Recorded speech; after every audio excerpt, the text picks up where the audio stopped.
Hi guys, welcome to my dedicated watch YouTube channel. To those who don't know, my main channel is all about bam sneakers and tech. If you guys haven't subscribed or checked out my main channel yet, I will link it down below. But this space, this channel, this YouTube channel of mine is dedicated specifically for watches. And I have a very special treat for you guys. We have my unboxing and feature of the new G-Shock Dragon Ball Z collaboration limited edition watch. Let's go.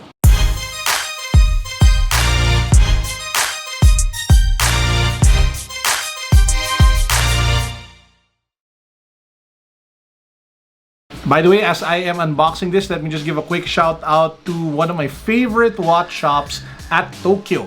So they have several branches. Two of my favorite ones are the one over at Second Floor Podium and the newly opened one over at Promenade Green Hills. So they have a multi-brand Japanese selection of stuff from Seiko to Anello and of course to G-Shock and a bunch of other cool stuff. Check them out at Tokyo.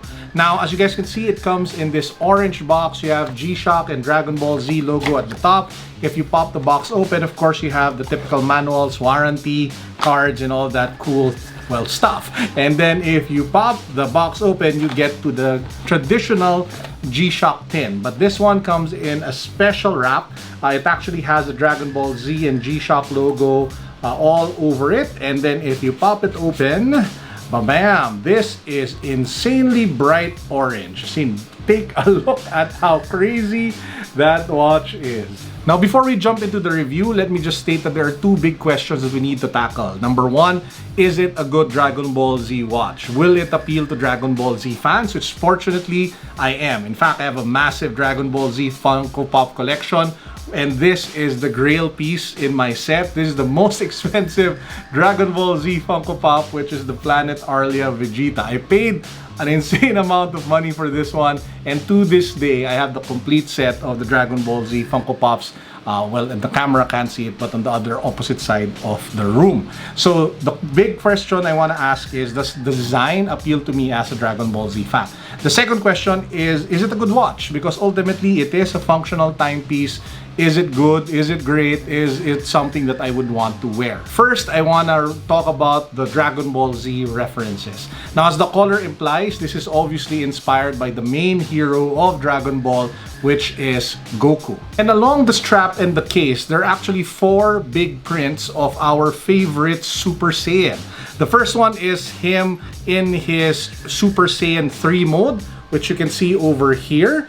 That's the part over there. And then if you take a look at this part, that's him about to do his instant teleportation or instant movement. I forgot what exactly it's called. And then if you take a look at the upper part, you have him doing push-ups, which is one of his training, well, regimen. And you have another one of him here in Super Saiyan mode as well. So those are like the four big Goku prints. A few more references. If you take a look at the inset dial, there is a Dragon Ball over there with the 4 stars, which is closely related to Goku. And then just parallel to that, on the 3 o'clock position, you have the Z logo, which comes, well, with Dragon Ball Z. So the first big question, based on everything that I've said, that we need to answer is it a good Dragon Ball Z watch?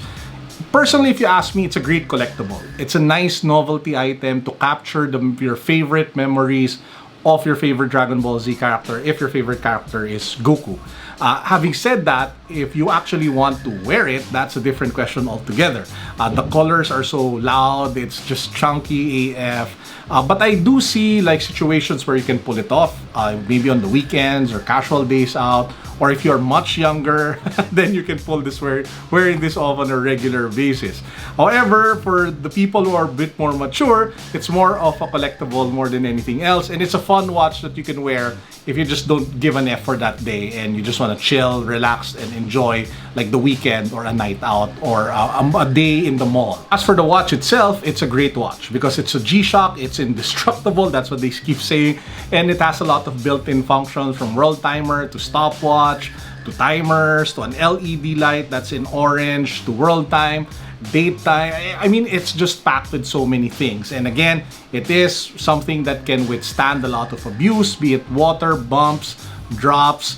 It's like a great tool slash beater watch, and that's preserved because it is the GA110. Now, if you guys want to pick one up, again, it is dropping this Friday, I think this weekend, and you can get it from at Tokyo. The SRP is 14,250 pesos, and if you are a Dragon Ball Z fan, if you love Dragon Ball, if you love Goku, and you want like a nice collectible to add to your collection and a watch that you just want to wear on fun, chill, you don't give an F kind of day, this is it. And that's it. I hope you guys enjoyed our video for today. If you haven't seen my video review of the G-Shock one-piece watch, I'll link it down below. I think that was announced together with this one, so you might want to check that out as well. And finally, if anybody from G-Shock and Dragon Ball is watching this, as a long-time Vegeta fan, come on, show the Prince of Saiyan some love and make a watch for him.